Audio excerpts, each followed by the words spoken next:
Hi guys, मेरा नाम है शिवानी और मैं एक फुल टाइम कॉर्पोरेट मज़दूर हूँ। जैसे कि आप टाइटल से समझ पा रहे हो कि ये कोई सक्सेस स्टोरी नहीं है, ये एक फेलियर स्टोरी है। आई नो बहुत सारे सोशल मीडियाज़ पे आपने देखा होगा लोगों की success story. That's a good because हमें उस चीज़ से मोटिवेशन मिलती है। बट कॉइन का एक सेकंड साइड भी होता है, राइट? हमें ये तो पता है कि सक्सेस मिलने के बाद क्या-क्या चीज़ें होती हैं, बट हमें ये भी पता होना चाहिए कि फेलियर के बाद क्या-क्या। So here's my failure story.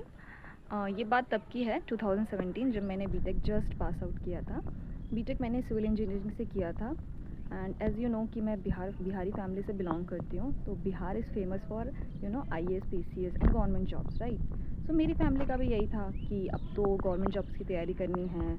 And मेरे फादर भी आर्मी मेरे फादर भी आर्मी से रिटायर्ड है, तो एक घर का माहौल ही वैसा था कि सरकारी नौकरी करनी है। एंड मेरा खुद का भी था कहीं ना कहीं। दैट्स द रीज़न कि मैंने कोर ब्रांच ली थी कि हाँ, मुझे आगे चल के गवर्नमेंट जॉब्स में ही जाना है। तो बस वही किया मैंने। जस्ट पास आउट 2017 में मैंने बीटेक पास किया एंड मैं गवर्नमेंट जॉब्स की प्रिपरेशन में लग गई। सो स्टार्टिंग का जैसे मैंने सिविल इंजीनियरिंग किया था, तो स्टार्टिंग का मेरा यही गोल था कि सिविल इंजीनियर्स के जितने भी एग्ज़ाम्स वगैरह हैं वो देने हैं। मैंने दिए भी, कुछ प्री वगैरह क्लियर भी हुए। तो ऑफकोर्स इंसान को मोटिवेशन मिलता है। और बहुत टाइम ऐसा भी आया जब मैं फ़ेल भी हुई। आफ्टर 2.5 ईयर्स ऑफ प्रिपरेशन मुझे समझ आ गया कि शायद ये चीज़ नहीं हो पा रही है। Let's try something different. So मैंने सोचा, क्योंकि मैं बीटेक एंड आपको तो पता है बैंक वगैरह के एग्ज़ाम्स में मोस्टली बीटेक कैंडिडेट्स ही क्लियर कर लेते हैं जल्दी। जितना मैंने सुनी थी चीज़ें उस टाइम पे कि बीटेक वालों को ज़्यादा दिक्कत नहीं होती बैंक एग्ज़ाम्स क्लियर करने में। दे कैन ईज़िली क्रैक और समथिंग लाइक दैट। सो मैंने सोचा let's try different side also. So मैंने महिंद्रा ज्वाइन कर लिया। एज़ यू नो बहुत रेपुटेटेड है बैंकिंग एग्ज़ाम्स के लिए। मैंने महिंद्रा ज्वाइन किया एंड मैं वहाँ तैयारी करने लग गई। एंड उसके बाद मैंने वहाँ पे भी एग्ज़ाम्स दिए, पीओ के, क्लर्क के, सारे एग्ज़ाम्स फिल किए। एंड वहाँ भी सेम इशू, कभी 1 मार्क से रहता था, कभी 2 मार्क से रहता था, कभी 3 मार्क से, ऐसी ही चीज़ें चलती गई। एंड हाँ, इसी बीच में मैंने एक एग्ज़ाम अपनी सिविल इंजीनियरिंग का भी दिया था, assistant engineer, BPSC assistant engineer. उसका मेरा प्री क्लियर था उस टाइम पे, बट क्योंकि उसमें कुछ केस वगैरह चल रहा था, तो वो काफ़ी टाइम ले रहा था उसके रिज़ल्ट देने में। तो इस बीच में अपनी बैंकिंग की तैयारी कर रही थी। एंड जैसे मैंने बताया, बैंकिंग में भी मुझे सेम इशू फेस हो रहा था। एंड उसी बीच में जब मैं बहुत डीमोटिवेटेड थी, तब मेरा एई का रिज़ल्ट आया। एंड गेस व्हाट कि मेरा प्री क्लियर हो चुका था। देन मुझे लगा चलो अच्छी बात है, क्योंकि मेरा बिल्कुल ही प्रिपरेशन सिविल वाली प्रिपरेशन से बिल्कुल ही मैं हट चुकी थी। एंड मैं उस टाइम बैंकिंग फ़ोकस कर रही थी। बट क्योंकि प्री क्लियर हो चुका था तो मुझे मेंस देना था। एंड मेंस का पैटर्न जो बीपीएससी एई का है वो काफ़ी डिफरेंट था, काफ़ी सब्जेक्टिव एंड काफ़ी चीज़ें थी, काफ़ी पेपर्स होते थे। तो मैंने फिर लग के फिर मैंने वो वाला प्रिपरेशन छोड़ा। एंड फिर से मैं वो पेपर पे लग गई कि नहीं नहीं, मुझे मेंस क्लियर करना है एंड थिंग्स लाइक दैट। फिर मैंने वहाँ फोकस किया एंड लकली मैंने मेंस भी क्लियर कर लिया। अब बारी आई इंटरव्यू की। इंटरव्यू में जब मेरा इंटरव्यू था तो ऑफकोर्स मैंने इंटरव्यू के लिए अच्छा खासा प्रिपेयर किया। एंड इंटरव्यू मेरा काफ़ी अच्छा गया वैसे। और इतना अच्छा गया कि मैं समझ गई कि भाई अब मैं बन चुकी हूँ एई, अब तो हो गया सब कुछ। मैंने अपने घर पे ही बता दिया कि आपकी बेटी बन गई असिस्टेंट इंजीनियर। घर वालों ने भी पूरे ख्वाब सजा लिए, अरे हमारी बेटियाँ तो अफसर बनेगी। एंड एक दिन रिज़ल्ट आया अचानक से, और कैन यू गेस, मैं रिज़ल्ट में फ़ेल हो गई। एंड आई डोंट नो क्या चीज़ें गलत गई क्या नहीं गई, मेरी तरफ से तो सब कुछ बेस्ट हुआ था, बट ठीक है, लाइफ हैपेंस। एंड उस दिन जिस दिन रिज़ल्ट आया, मतलब समझो मेरी दुनिया शैटर्ड हो गई। बिकॉज एक होता ना कि आप अपनी इमेजिन कर लेते हो कि आपके लिए चीज़ें वर्कआउट कर जाएंगी। एंड क्योंकि मेरी चीज़ें इतनी अच्छी हुई थी, तो मैंने एक पूरा इमेजिन कर लिया था कि हाँ, ये तो चीज़ होने वाला है भाई, अब तो मेरा क्लियर हो गया। एंड जब अचानक से चीज़ें डिफरेंट होती हैं ना, तो आप बिल्कुल शैटर्ड कर जाते हो कि अब क्या, अब दुनिया ख़त्म, अब कुछ नहीं। मतलब मैं उस लेवल का डिप्रेशन में चली गई थी कि आप सोच भी नहीं सकते हो कि, मतलब मैं उस चीज़ को शायद वर्ड्स में एक्सप्लेन भी नहीं कर सकती कि वो क्या चीज़ें थी। मेरी फैमिली ने मुझे काफ़ी सपोर्ट किया। वो बोले कोई बात नहीं, नेक्स्ट ट्राई दो। बट एक होता है ना, एक सैचुरेशन पॉइंट आ जाता है आपका एक टाइम तक कि नहीं यार, अब नहीं हो सकता। बिकॉज़ अब आपने सब कुछ किया, मतलब मैं उस टाइम तक सब कुछ कर चुकी थी। मैं इंजीनियरिंग एग्ज़ाम्स दे चुकी थी, मैं बैंकिंग एग्ज़ाम्स दे चुकी थी। और ऊपर से इतने, मतलब होता नहीं कि अगर आपका बहुत पास-पास से चीज़ें छूटी हों तो आप मतलब बिल्कुल गिव अप कर देते हो। मेरा एक वो टाइम था कि मैं पूरा गिव अप कर चुकी थी। मुझे लगा कि नहीं, अब तो मुझसे कुछ नहीं हो सकता, लाइफ़ में मैं कुछ नहीं कर सकती। मेरे पेरेंट्स ने मुझे बहुत समझाया, एंड जिस दिन रिज़ल्ट आया उसके 7 डेज़ तक मैंने बिल्कुल ही ना के मतलब होता ना बेड से बिल्कुल उठी ही नहीं, अपने रूम में ब्लॉक रही, खाना भी बहुत ना के बराबर खाया, बस ज़िंदा रहने टाइप। बट फिर 7वें दिन मैंने सोचा कि कब तक ये चलेगा, मतलब कब तक, अब कुछ ना कुछ तो करना पड़ेगा ना ज़िंदगी में, ज़िंदगी यहीं ख़त्म नहीं होती है।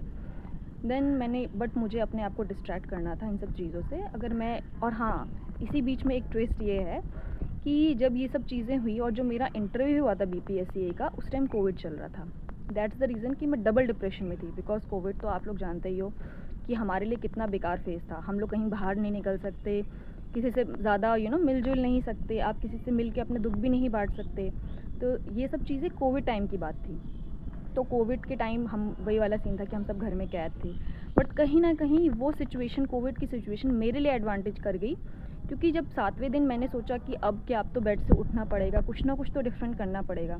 एंड क्योंकि मुझे अपने आप को डिस्ट्रैक्ट करना था, तो मैंने सोचा, हाँ, तो मैंने सोचा कि अब क्या करें? तो मुझे ख्याल आया कि लेट्स एक काम करते हैं, कुछ नया ट्राई करते हैं। एंड मैंने naukri.com इंस्टॉल किया एंड मैंने जितनी भी जॉब्स मुझे दिखी, मैं सब पे अप्लाई करती गई, चाहे वो बीपीओ की जॉब्स हों। एंड क्योंकि वो कोविड टाइम था, तो उस टाइम सारे इंटरव्यूज़ रिमोट ऑनलाइन चलते थे, तो मैंने सारी जॉब्स पे अप्लाई किया, चाहे वो मतलब बीपीओ होगी या मेरी मतलब मेरे से रिलेटेड भी चीज़ें नहीं, मेरी फील्ड से रिलेटेड भी नहीं होगा, स्टिल मैं अप्लाई करती गई। एंड naukri.com का फ्री वर्जन में आप एक दिन में 50 अप्लाईज़ कर सकते हो। तो मैं मतलब इतना अप्लाई करती थी कि मेरा वो 50 वाला जो वो था ना क्राइटेरिया था, वो भी फुलफ़िल हो जाता था। और ऐसा करते-करते मैंने 7 दिन तक रोज़ यही किया कि मैं रोज़ अप्लाई, मुझे जितनी जॉब्स दिखती थी, जो भी रिमोट इंटरव्यू लेने को रेडी रहते थे, जिसमें भी मतलब फ्रेशर अलाउड था, तो मैं वो सब रोज़ अप्लाई करती रहती थी। एंड कहीं न कहीं आप बोल सकते हो कि अगर आपका एक दरवाज़ा बंद होता है, तो दूसरा दरवाज़ा ज़रूर खुलता है। एंड यू डोंट बिलीव कि मैं सो रही थी एंड मुझे call I. End of course मैंने तो ऐसे ही उठा लिया रैंडमली। एंड उन्होंने फिर किसी एचआर का कॉल था और उन्होंने मुझे बोला कि ये करके ये करके कंपनी है एंड आपको इंटरव्यू देना, are you interested and all. मैंने कुछ भी नहीं सुना, क्योंकि मैं इतनी नींद में थी, मुझे कुछ कंपनी का नाम नहीं पता, बस मैंने हाँ बोला, हाँ हाँ आई एम रेडी, ये वो। उन्होंने मुझसे सैलरी एक्सपेक्टेशन पूछी, नॉर्मल चीज़ें पूछी। एंड क्योंकि वो कॉन्ट्रैक्चुअल जॉब थी, तो उन्होंने बोला 3 मंथ्स का कॉन्ट्रैक्ट है। एंड उनको चीज़ें बहुत जल्दी चाहिए थी, मतलब क्योंकि मैं फ्रेशर थी, तो ऑफ कोर्स मेरे पास जॉब नहीं थी, तो मैं तुरंत इमीडिएट जॉइनर थी। एंड उनको ये था कि मतलब जितनी जल्दी से जल्दी जॉइन कर लो, और कम्युनिकेशन अच्छी होनी चाहिए। एंड बेसिक चीज़ें जो उनको एक बेसिक बंदे से चाहिए होती है, बहुत ज़्यादा हाई फाई चीज़ें नहीं थी। एंड वो एक नॉन टेक्निकल जॉब थी, तो इंश्योरेंस से रिलेटेड थी। तो उन्होंने मुझे बोला कि ठीक है, ये करना है और 3 मंथ्स का कॉन्ट्रैक्ट है हमारे पास। कॉन्ट्रैक्ट आपके काम के अकॉर्डिंग रिन्यूअल हो जाएगा, नहीं तो जो भी है जैसा भी है। तो क्योंकि मुझे डिस्ट्रैक्शन तो करना ही था, तो मैंने सबके लिए हाँ बोल दिया। मैंने तो इवन सैलरी भी नहीं सुनी, मैं इतनी नींद में थी, ना मुझे कंपनी का पता, ना मुझे ये भी नहीं पता कि किस पोजीशन के लिए हायर कर रहे हैं, ना मुझे सैलरी का पता, कुछ नहीं। मैंने बस हाँ हाँ बोला। उन्होंने कहा ओके ठीक है, मैं कल आपका इंटरव्यू शेड्यूल करती हूँ। मैंने कहा ओके। फिर आफ्टर कुछ देर बाद मुझे मेल रिसीव हुई उनकी, जिसमें जॉब जेडी वगैरह था, कंपनी से रिलेटेड चीज़ें थी। तो फिर मैंने पढ़ा वढ़ा कि अच्छा ओके ये सब चीज़ें हैं। और जो भी इंसान बेसिक इंसान करता है, कि मैंने यूट्यूब पे सर्च किया कि फ्रेशर्स के क्या क्वेश्चन पूछे जाते हैं, और कंपनी से रिलेटेड चीज़ें देखी। उसके बाद मैंने अपना जो भी है इंटरव्यू मेरा शेड्यूल था, मैंने इंटरव्यू दिया। इंटरव्यू मैंने पता नहीं क्या बोला, क्या नहीं बोला, मुझे तो पता भी नहीं, बिकॉज़ वो फ़ेज़ ऐसा था ना कि आई डोंट नो, मतलब कुछ भी, बस मुझे ये था कि मुझे डिस्ट्रैक्शन चाहिए था, मुझे कुछ भी करना था ताकि मैं इन सब चीज़ों से दूर हूँ और इतना ओवरथिंक ना करूँ। तो बस फिर मैंने फिर कुछ दिन बाद उन्होंने मुझे रीच आउट किया, कुछ दिन क्या 1-2 दिन बाद ही उन्होंने मुझे रीच आउट कर लिया था कि हाँ, यू आर सेलेक्टेड एंड आपको इतने दिनों से जॉइनिंग वगैरह करनी है। आई एम लाइक ओके ठीक है, मतलब आई एम तो रेडी, मैं तो रेडी ही थी पहले से ही, हाँ, जॉइनिंग वगैरह के लिए। फिर उन्होंने मुझसे एड्रेस वगैरह लिया कि हमें आपको लैपटॉप वगैरह भेजना है। एंड मैंने बोला, मैंने दे दिया। मैंने कहा ठीक है, लैपटॉप वगैरह होगा। एंड हाँ, इसमें डिस्क्लेमर ये है कि मैं आपको बता दूं कि उस टाइम तक मेरी फैमिली में, मतलब जितना मैं जानती हूँ मेरे ख़ानदान में, कोई भी उससे पहले किसी ने कॉर्पोरेट में एंटर नहीं किया था। I am the first one जिसने कॉर्पोरेट में एंटर किया था, जिसको मैं जानती थी एटलीस्ट, क्योंकि मेरे जानने वालों में तो किसी ने कॉर्पोरेट उस टाइम तक नहीं किया था। एंड क्योंकि मेरे फ्रेंड्स जो थे वो भी उस टाइम प्रिपरेशन ही करते थे, तो ऐसा कोई मेरा फ्रेंड भी नहीं था जो मुझे इतना कॉर्पोरेट के बारे में इन्फॉर्मेशन दे कि कॉर्पोरेट में कैसे काम करते हैं, क्या होता है, क्या वर्क कल्चर है, मुझे कुछ भी आइडिया नहीं था। बट फिर वही है कि ठीक है, मैंने हाँ हाँ बोल के उनको एड्रेस वगैरह दे दिया। आफ्टर फिर 1-2 दिन बाद हमारा लैपटॉप मेरा घर में आ गया। एंड उसके लैपटॉप वाले जिस दिन आया, उस दिन तो नॉर्मल बेसिक चीज़ें आई थी, लैपटॉप वगैरह, बैग वगैरह, बेसिक चीज़ें आई थी। एंड उसके 2 डेज़ बाद मुझे एक और पैकेट डिलीवर हुआ, क्योंकि मैंने कुछ ऑर्डर तो किया नहीं था, तो मुझे लगा ये क्या पैकेट है, बट उन्होंने कंपनी का नाम बताया कि कंपनी से आया है, तो मुझे लगा चलो ठीक है। एंड उसमें एक वेलकम गिफ्ट था। और जैसा मैं आपको बता चुकी हूँ कि मुझे कॉर्पोरेट के कल्चर से रिलेटेड कुछ भी नहीं पता था उस टाइम पे कि क्या है क्या नहीं है। एंड उनका बहुत ही स्वीट जेस्चर था कि उन्होंने काफ़ी कुछ चीज़ें भेजी थी मुझे, उसमें बॉटल्स, कैंडीज़, चॉकलेट एंड काफ़ी कुछ चीज़ें थी, मतलब काफ़ी अच्छा खासा बॉक्स था वो। एंड लिटरली उन और ये सब चीज़ें मेरी हुई आफ्टर रिज़ल्ट, ये सब 15-20 डेज़ के अंदर की बात है। मतलब हाँ, सुनने में ये लग रहा है कि बहुत इम्पॉसिबल वाली बात है कि 7 दिन में जॉब लग गई ये वो, बट आई डोंट नो, मुझे कहीं ना कहीं ये चीज़ होती है कि गॉड का सिग्नल होता है कि कि अगर आप एक जगह फेल हो गए तो ज़रूरी नहीं है कि आप हर जगह फेल हो। तो वही आफ्टर 15-20 डेज़ जब मैंने वो गिफ्ट बॉक्स, जो भी उन्होंने वेलकम गिफ्ट भेजा था, फर्स्ट टाइम उन 15-20 डेज़ में मुझे खुशी मिली कि वाओ, मतलब चीज़ें, मतलब क्योंकि मैंने उस चीज़ को इतना सीरियसली लिया नहीं था, बट मुझे लगा अच्छा ओके, ऐसा भी हो सकता है और अच्छी चीज़ें भी हो सकती हैं, मतलब ऐसा भी होता है क्या जॉब्स में कि वो लोग ऐसा आपको वेलकम करते हैं, ये होता है वो होता है। बिकॉज़ मैं नूब थी बिल्कुल उस टाइम पे, मुझे बिल्कुल भी आइडिया नहीं था कि अच्छा ऐसी चीज़ें भी होती है। बट ठीक है, क्योंकि चीज़ें हुई एंड मेरे को लगा कि ठीक है यार, ये लोग इतना अच्छा बिहेव कर रहे हैं और इतना अच्छे जेस्चर्स मतलब कर रहे हैं, क्योंकि मैंने फिर उसके बाद ऑफ कोर्स मेरी मीटिंग वगैरह भी उनके साथ होती थी, बातें वगैरह भी होती, कलीग्स वगैरह भी सब अच्छे थे। तो मुझे अच्छा लगने लगा वहाँ फाइनली कि हाँ यार, ठीक है गवर्नमेंट जॉब नहीं हुई तो कोई बात नहीं, लेकिन it's also not a bad thing, right. But हाँ, वही अब तुम सैलरी कंपेयर करोगे तो सैलरी ऑफ कोर्स उस टाइम बहुत कम थी, क्योंकि मैं fresher as a fresher join हुई थी, प्लस कॉन्ट्रैक्चुअल जॉब थी। बट मुझे होता है ना जो एक मन में डर था कि प्राइवेट जॉब्स कैसी होती हैं, क्या होता है, आई डोंट थिंक सो कि मैं उन सब चीज़ों के लिए बनी हूँ, मतलब ये सब मेरे माइंड में कहीं ना कहीं एक चीज़ें थी। बट उस जॉब ने मेरा एक पर्सपेक्टिव बदला। आई नो मुझे पैसे नहीं दिए उतने ज़्यादा, बट क्योंकि मैं स्किल्ड भी नहीं थे ना, तो वो मुझे कैसे ही देते, बट स्टिल उन्होंने मेरा एक पर्सपेक्टिव बदला चीज़ों को लेके कि नहीं यार, मतलब चीज़ें अच्छी हो सकती हैं, ज़रूरी नहीं है कि हर चीज़ हमें गवर्नमेंट जॉब से ही मिले, ऐसा ज़रूरी नहीं है। Change your perspective Shivani. तो मैंने सोचा कि यार हाँ, चीज़ें तो ठीक हो रही हैं।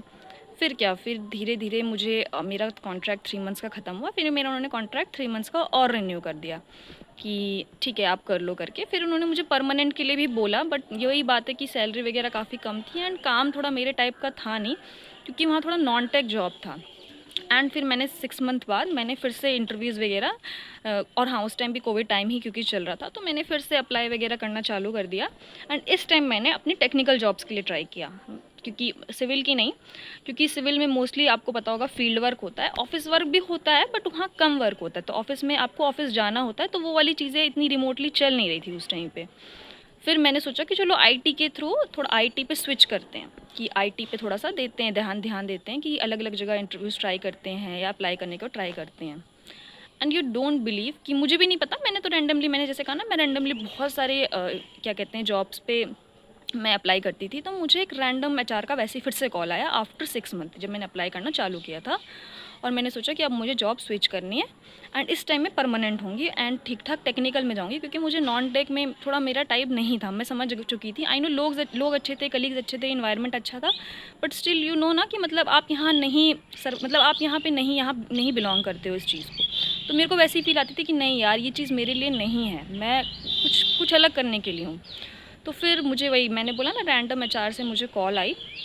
एंड हाँ, तो मैं आपको बता रही थी कि मुझे एक रैंडम एचआर से कॉल आई एंड वो एक टेक्निकल जॉब थी। फिर उन्होंने मुझे जो भी चीज़ें बताई कि हमें ये चाहिए, आर यू रेडी, तो मैंने कहा हाँ हाँ ठीक है। फिर उन्होंने भी वहाँ मेरा इंटरव्यू शेड्यूल किया एंड वही चीज़ें हुई एंड मेरा सिलेक्शन हुआ। एंड वहाँ पैकेज ठीक ठाक था, it's not like wow, but हाँ अच्छा पैकेज था। एंड वो तब की बात है और आज की बात है। आज आज लिटरली मैं अपनी जॉब से सेटिस्फाइड हूँ। यहाँ पे जो लोग हैं काफ़ी अच्छे हैं, वर्क कल्चर काफ़ी अच्छा है, सारी चीज़ें कितनी अच्छी हैं। एंड अब अगर मैं अपना वो टाइम सोचती हूँ ना, कि वो डिप्रेशन वाला टाइम एंड वो शिवानी जो बिल्कुल टूट चुकी थी कि नहीं यार अब तो मुझसे कुछ नहीं हो पाएगा, ज़िंदगी ख़त्म हो गई, अब मुझे लगता है कि जो हुआ अच्छे के लिए हुआ। बिकॉज़ अगर शायद मेरी गवर्नमेंट जॉब लग जाती तो ऑफकोर्स वो मेरा बिहार में ही लगती, क्योंकि स्टेट गवर्नमेंट जॉब थी, तो मैं शायद अपनी फैमिली से दूर रहती, क्योंकि मेरी फैमिली बिहार में नहीं रहती, मेरी फैमिली लखनऊ में रहती है। वो हम यहाँ पे अभी जैसे आए हुए हैं होम टाउन में छुट्टियों के लिए, बट वैसे हम रेगुलर यहाँ नहीं रहते हैं। बट क्योंकि मेरी जॉब यहाँ होती तो मुझे अपनी फैमिली से दूर रहना पड़ता, ठीक है। एंड ऑफ कोर्स आप जॉब करते हो तो आप चाहते हो, बहुत सारे फेस्टिवल ऐसे होते हैं जहाँ पे आपको छुट्टियाँ नहीं मिलती। आज जो मैं काम कर रही हूँ वो रिमोट काम कर रही हूँ। मैं आज अपनी फैमिली के साथ यहाँ होम टाउन भी आ चुकी हूँ। मैं सारी छुट्टियाँ सेलिब्रेट करती हूँ, सारे फेस्टिवल उनके साथ सेलिब्रेट करती हूँ, उनके साथ घूमने जा सकती हूँ। और मेरी एक वर्क लाइफ बैलेंस है कहीं ना कहीं। आई नो मैं गवर्नमेंट जॉब को डीमीन नहीं कर रही हूँ कि हाँ मेरा नहीं लगा तो मैं डीमीन कर रही हूँ, बट मैं एक पॉजिटिव साइड देख रही हूँ उस चीज़ का भी जो मेरे पास है। भगवान ने जो भी आपको दिया है उस चीज़ को कभी भी फॉर ग्रांटेड नहीं लेना चाहिए। दैट्स द रीज़न कि मैं उस चीज़ में भी अपनी पॉजिटिविटी ढूंढ रही हूँ कि ठीक है, शायद वो चीज़ मेरे लिए नहीं थी या मैं ही उस चीज़ के लिए नहीं थी, बट आज जो है वो सही है। मतलब ठीक है, मैं खुश हूँ, मैं दुखी नहीं हूँ। जैसे मुझे उस टाइम लगा था, उस टाइम वाली शिवानी को लगा था नहीं यार अब तो लाइफ में कुछ नहीं हो सकता और तुम कुछ नहीं कर पाओगे एंड तुम किसी चीज़ के लिए भी अच्छी नहीं हो, मुझसे मतलब ना मैं पढ़ने में अच्छी। बहुत सारे सेल्फ डाउट आए थे जो मतलब मैं बता भी नहीं सकती, बहुत कुछ आया था, बट ठीक है। तो इसीलिए यस, वीडियो का तात्पर्य बस यही है कि trust God plan and believe in your self, because अगर आप अपने को बिलीव नहीं करोगे ना तो कोई भी बिलीव नहीं करेगा। उस टाइम पे जब मैंने पहली बार मैंने बोला ना कॉन्ट्रैक्चुअल जॉब ज्वाइन की थी, सब ने मुझे बोला भाई कुछ नहीं हो सकता, ये सब ऐसे ही है, क्या ही करेगी 3 महीने तक, ये तो कुछ भी नहीं, नॉन टेक में जा रही है, ये कर रही है, वो कर रही है, बहुत कुछ बोला लोगों ने। बट मैंने क्योंकि मुझे डिस्ट्रैक्शन चाहिए था तो मैंने बोला ना, मैंने किसी की नहीं सुनी, बस जो मुझे समझ आया मैंने किया। एंड आज मुझे लगता है कि यार मैंने कितना सही किया। अगर मैं उस दिन किसी और की सुन लेती ना तो आज मैं यहाँ नहीं होती। सो इसी नोट पे हमेशा अपने आप को बिलीव करो, अपने आप पे भरोसा रखो, चाहे कोई ना रखे बट आप रखो, बिकॉज ज़िंदगी भर आपको अपने साथ रहना है, किसी और को नहीं। चलो इसी नोट पे bye bye, take care, Shaba खैर।